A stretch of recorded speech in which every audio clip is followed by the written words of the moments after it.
Shalom, bienvenidos a Via Haftaj Israel, una frase hebrea que significa amarás a Israel. Esperamos que se queden con nosotros durante los próximos 30 minutos, ya que nuestro maestro, el Dr. Baruch, nos compartirá una enseñanza expositiva de la Biblia. El Dr. Baruch es profesor titular del Instituto Zera Abraham con sede en Israel. Aunque todos los cursos del instituto se imparten en hebreo, el Dr. Baruch se complace en compartir este video semanal en inglés con doblaje al español. Para más información, por favor, visítenos en amarazaisrael.org. Aquí está Baruch y la lección de hoy.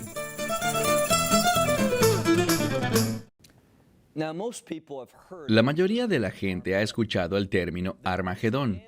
Ellos entienden que tiene que ver con una guerra, la guerra final. Mucha gente no sabe dónde está ubicado Armagedón en el mapa. Piensan que es casi como un mito. Pero déjame decirte, sabemos exactamente dónde la batalla de Armagedón tendrá lugar. Tendrá lugar en el valle de Jezreel, en el área superior de Israel. En un lugar al norte de Samaria, en la parte baja de Galilea. Y lo que sabemos sobre esta locación es que era un lugar muy codiciado durante muchísimas generaciones. Es la ciudad, estoy hablando de la ciudad de Megido. Es que hay una conexión entre Megido y Armagedón. Megido, si ustedes van a Israel, pueden ir a esta locación y lo que el guía te dirá sobre ella es que era un lugar que sufrió guerra tras guerra. Y Megido es una colina pequeña. El término Armagedón es en realidad Har Magedón, que significa la montaña de Gedón. En otras palabras, la montaña de la destrucción o la montaña donde habrá gran mortandad. Y esto es lo que sabemos. Existe un gran valle llamado el Valle de Jezreel. Ese término Jezreel en hebreo es Yisrael. No es Israel, sino Yisrael. Viene de una promesa. En el lugar donde habrá gran destrucción, Dios plantará a su pueblo. Eso es lo que Yisrael significa. Dios plantará. Él plantará a su pueblo ahí con un propósito de reino. Ahora, esto es lo que sabemos sobre aquellos que querrán atacar a Jerusalén. No la atacarán desde el oriente, porque la subida de Jericó es una pendiente muy inclinada con pasajes estrechos, por lo que sería difícil para un gran ejército hacer eso. Descubriremos que habrá un ejército multitudinario que intentará tomar control de Jerusalén. Otra cosa que sabemos es que si buscan tomar Jerusalén, tendrán que hacer esto con mucha seguridad desde el norte y luego tornar hacia el occidente rumbo a Jerusalén. Al hacer esto, habrán lugares por los que pasarán. Si entras a la parte norte de Israel, encontrarás un lugar que debería ser familiar para ti, y es el lugar de Hatzor. Hatzor es el lugar que tomó Josué, que abrió la nación entera para que él pudiera tomar posesión de la herencia de Dios. Después de llegar y salir victoriosos del lugar llamado Hatzor, viajarías al sur y llegarías al territorio conocido como Bet Shean. Y en Bet Shean tienes que tomar una decisión. Es un lugar conocido también como una fortaleza militar, como Hatzor. Y lo que sabemos es que allí un ejército tendría que tomar una decisión. ¿Continuaremos bajando a través del valle del río Jordán? Ellos no harían eso, porque, les repito, es un pasaje muy angosto. La zona montañosa está por encima y pondría a este ejército en peligro. Además, como les dije antes, cuando llegas a Jericó tienes esa pendiente tan inclinada con pasajes estrechos. No es el mejor camino para ir. En Bet Shean tú girarías hacia el mar, hacia el occidente, y te encaminarías hacia la fortaleza final antes de Jerusalén. Y ese es un lugar llamado Megido.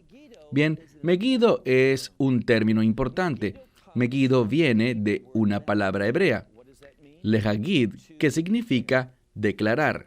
La palabra Megid es uno que declara o podría ser simplemente una proclamación. Megiddo, con esa O al final, demuestra profesión, entonces puede significar su profesión, su declaración. Y déjame decirte, el Mesías hará una gran declaración, una poderosa declaración en este lugar. Bien, otra cosa que debemos aprender es que si estamos hablando del regreso del Mesías, ¿a dónde regresará Él? Muchas personas responden al Monte de los Olivos, y es correcto, pero ese no es el primer lugar al cual vendrá el Mesías. Si miras con cuidado en Isaías capítulo 63, encontrarás que el primer lugar al cual vendrá el Mesías es a Basra. Él vendrá a la montaña de Esaú, conocida como el Monte Seir, y Él destruirá ese monte. Luego, Él vendrá al lugar del cual hablamos hoy, y ese es el lugar conocido como Armagedón. Él destruirá el ejército, a este gran ejército que quiere tomar y destruir Jerusalén. Al tercer y último lugar al cual vendrá es al Monte de los Olivos, a donde regresará victorioso. Pero para los propósitos de nuestro estudio, regresemos a donde estábamos la semana pasada y repasemos un poco antes de avanzar para entender la sexta y séptima plaga de los juicios de las copas o tazones. Tomen sus Biblias y vayan conmigo al libro de Apocalipsis capítulo 16, y estamos listos ya. Empecemos repasando el verso 12. Y el sexto ángel derramó su tazón sobre el gran río, el río Éufrates. Hablamos sobre el oriente, y el oriente tiene que ver con juicio. Y sus aguas fueron secas, con el fin de crear un camino derecho para que vinieran los reyes del oriente. ¿Para qué vienen estos reyes? Vienen para destruir al pueblo judío. Vienen para obstaculizar y frustrar los propósitos de Dios. Ellos no quieren que su reino sea establecido, así que creen que destruir Jerusalén servirá para cumplir con éxito sus propósitos injustos e impíos. Versículo 13. Dice, miré, y he aquí la boca del dragón. Y de esa boca de este dragón, y de la boca de la bestia, y de la boca del falso profeta salió algo. Salieron 3 espíritus inmundos que parecían ranas. Ahora, ¿qué vemos aquí? Lo que queremos ver en este pasaje con respecto a las ranas en primer lugar son animales inmundos. Y de acuerdo a la tradición judía, existe una relación entre las ranas y los demonios, y estas ranas son demoníacas en su origen.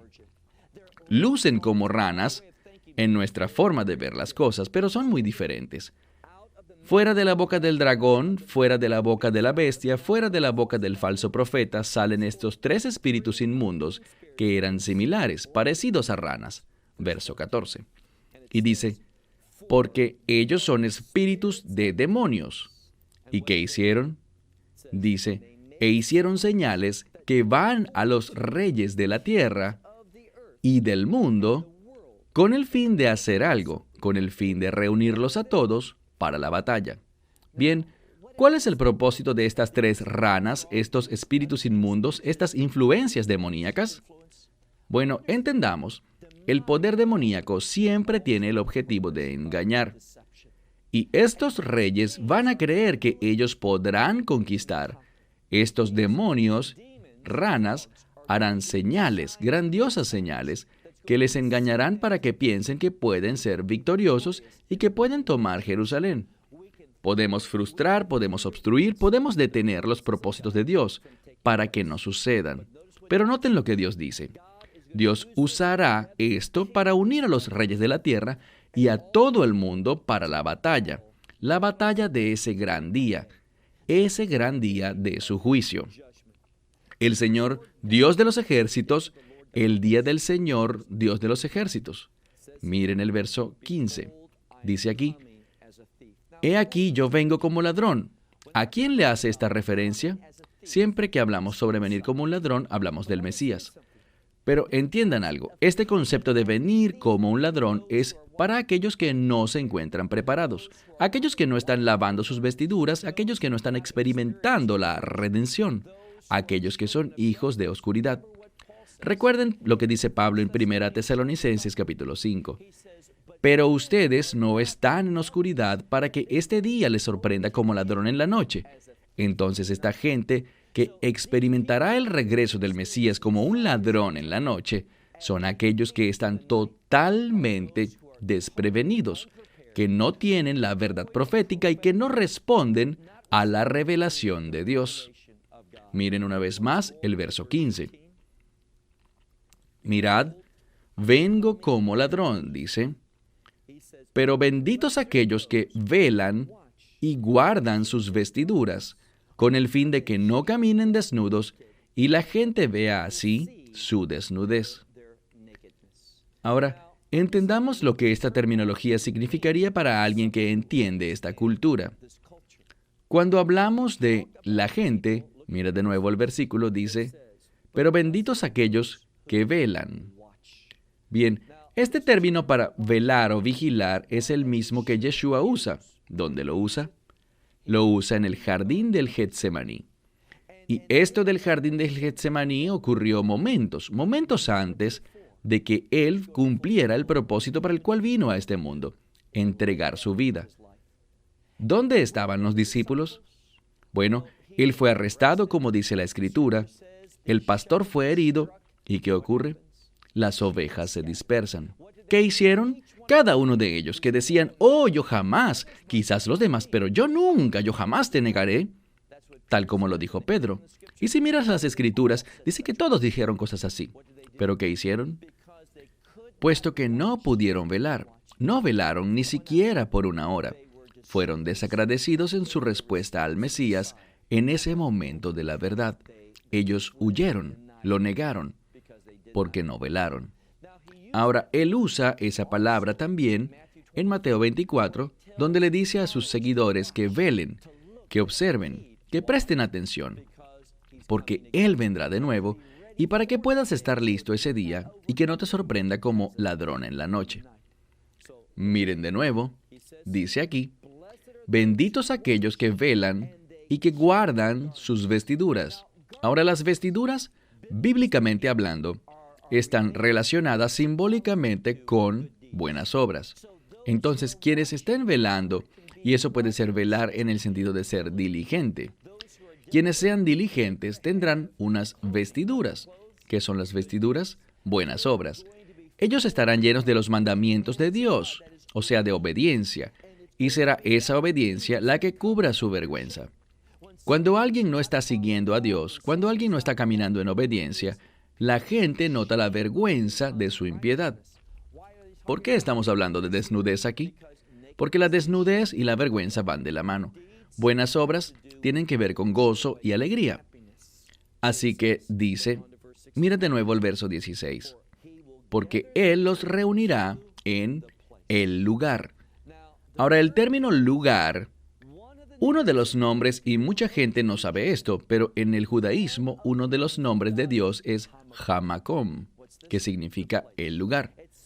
Habla del hecho de que Dios está en todas partes, que Él es omnipresente.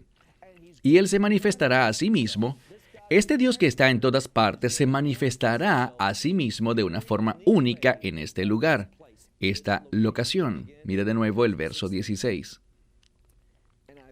Y los reuniré en el lugar, aquel que es llamado en hebreo, y esto demuestra que este libro no está escrito en hebreo, Har Megidón o Armagedón.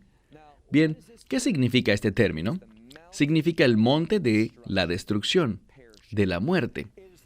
Es un lugar, de acuerdo a la pronunciación hebrea antigua de Megiddo, que también se usa hoy, es el lugar en el cual Dios hará un gran pronunciamiento. Él hará una declaración. ¿Y cuál será?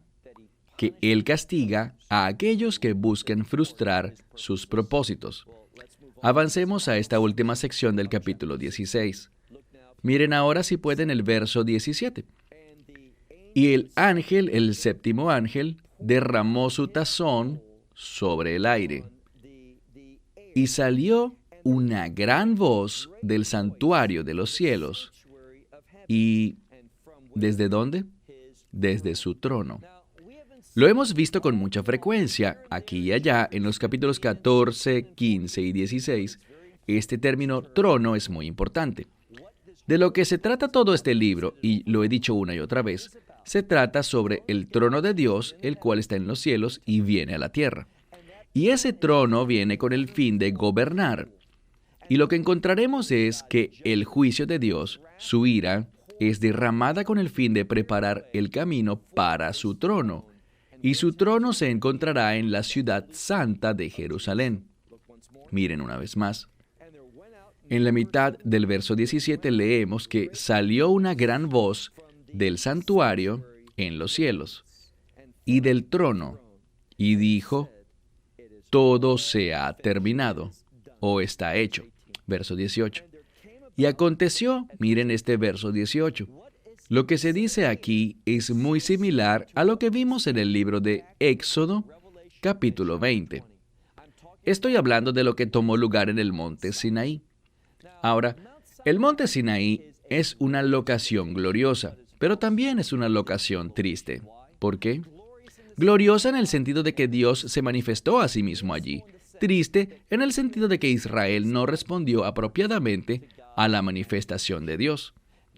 Dice que después de que Dios se revelase a sí mismo, su santidad, sus expectativas, sus mandamientos, al dictar sus 10 mandamientos al pueblo, dice que Dios, lo vemos al final del Éxodo capítulo 20, que Dios empezó a acercarse a la gente, a traer sobre ellos una experiencia sobrenatural, para que pudieran conocer la voluntad de Dios, su temor. El temor es prioridad, por eso dice para que puedan conocer su voluntad y sean puestos en una situación, dice la Escritura, en la que no pudieran pecar. ¿Pero qué hicieron? Se apartaron, lo rechazaron. Lo que veremos aquí es que vendrá una segunda oportunidad para Israel. Pero tenemos que tener mucho cuidado. Esto no significa que una persona, gentil o judía, obtendrá una segunda oportunidad. Estamos hablando únicamente sobre las personas que estén vivas cuando esto ocurra. Recuerden lo que dice la Escritura, que está establecido para los hombres que mueran una sola vez y después de esto el juicio. No existen segundas oportunidades para las personas de manera individual, pero Israel colectivamente, en ese momento quienes estén vivos, tendrán una oportunidad para actuar donde sus ancestros fallaron.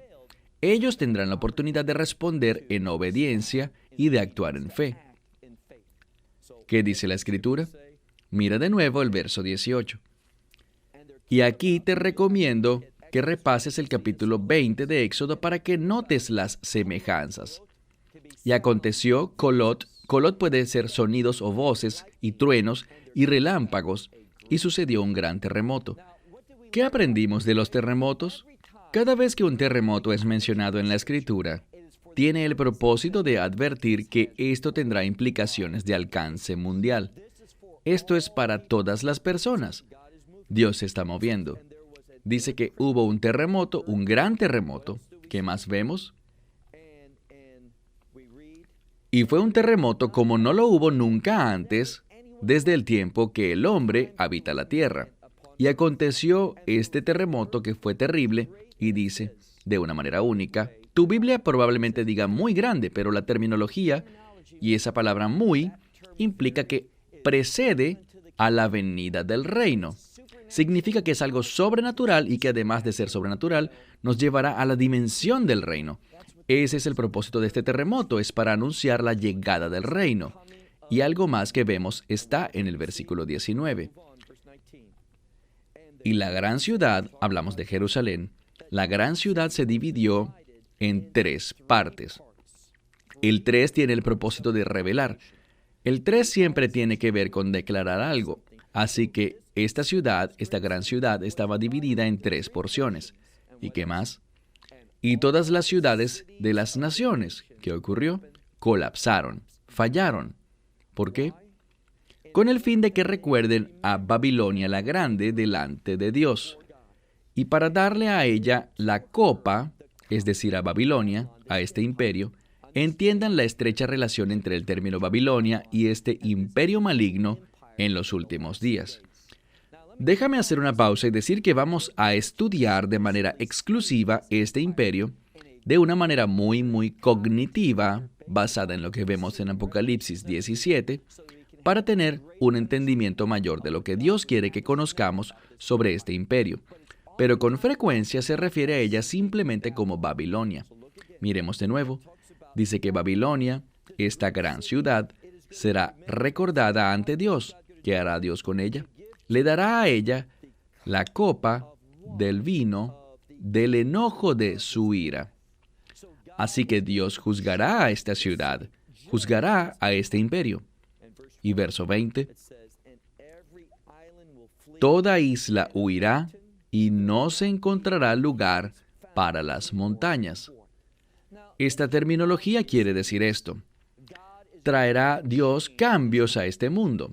No existirán más islas, no existirán más montañas. ¿A qué hace esto referencia?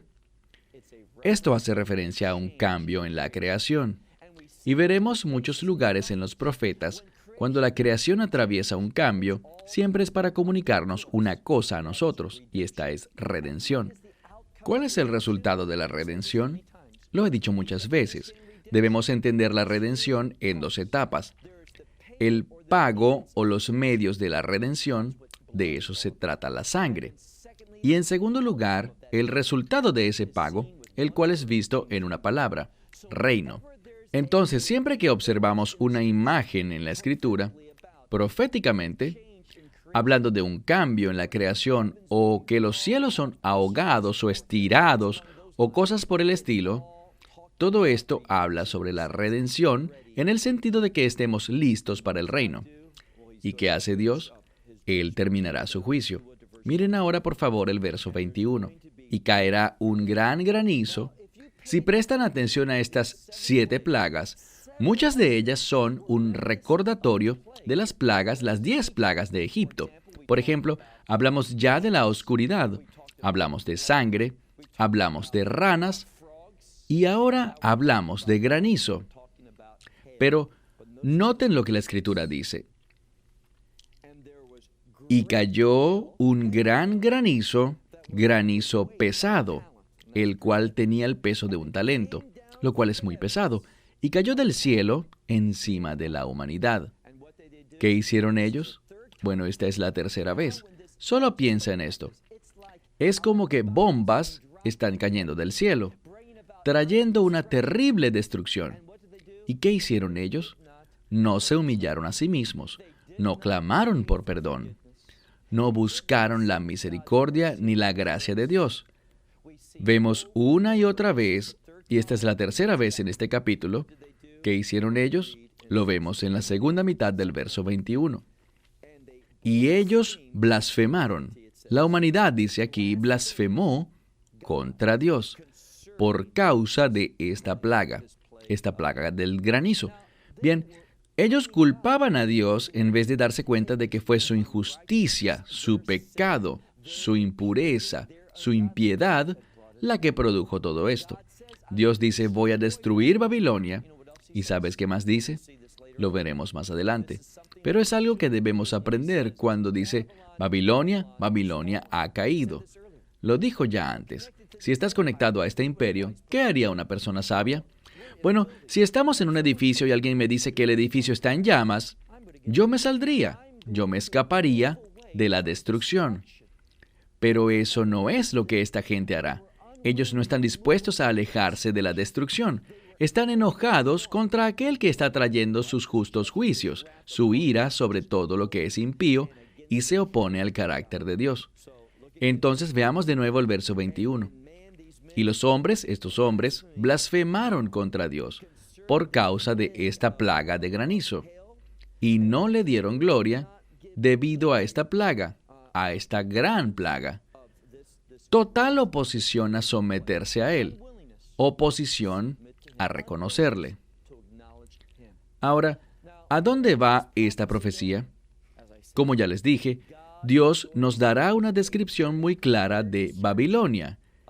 En otras palabras, Él nos dará una descripción muy clara de este imperio. Y mi impresión es la siguiente, que ustedes quedarán muy impactados por lo que Dios dirá sobre este imperio. Debemos entender que Dios es muy específico. para que podamos entender cuál es su plan. ¿Simplemente para que podamos tener mucho conocimiento? No. Para tener conocimiento al cual podamos responder obedientemente. Y no solo para alistarnos para lo que viene sobre este mundo, sino que si somos sabios y entendemos el llamado que hemos recibido, verán, Pablo lo pone de esta manera. Él dice que se nos ha entregado el ministerio de la reconciliación. ¿Y cuáles son las bases para la reconciliación? ¿Qué vimos al ángel salir y proclamar al mundo entero? El Evangelio eterno. Ese término eterno es un adjetivo que es realmente el que mejor describe al reino. Esta palabra eterno o perpetuo describe una de las características claves del reino de Dios, que es un reino de abundancia, que de ninguna manera disminuye o decae ni se desgasta. Nada de eso ocurre. Así que, permíteme preguntarte, en nuestro estudio de este libro de Apocalipsis, ¿cómo ha sido impactada tu vida? Al saber estas verdades, ¿qué harás con ellas? ¿Qué compartirás con otros? Cuando ves a la gente que le pertenece, que ha sido preparada, que su forma de pensar se parece mucho más a Babilonia que a Jerusalén, ¿les hablas? ¿Oras por esa gente? ¿Estás haciendo algo que pueda ser útil para atraer personas hacia el reino de Dios? Si eso no es lo que está pasando en tu vida, mientras estudias el libro de Apocalipsis, hay un problema serio con la forma como estudias o con tu corazón. De cualquier forma necesitas resolver este problema porque el tiempo se acaba. Tú y yo debemos estar listos. Bueno, hasta la próxima semana cuando avanzaremos hacia Apocalipsis capítulo 17. Que Dios te bendiga.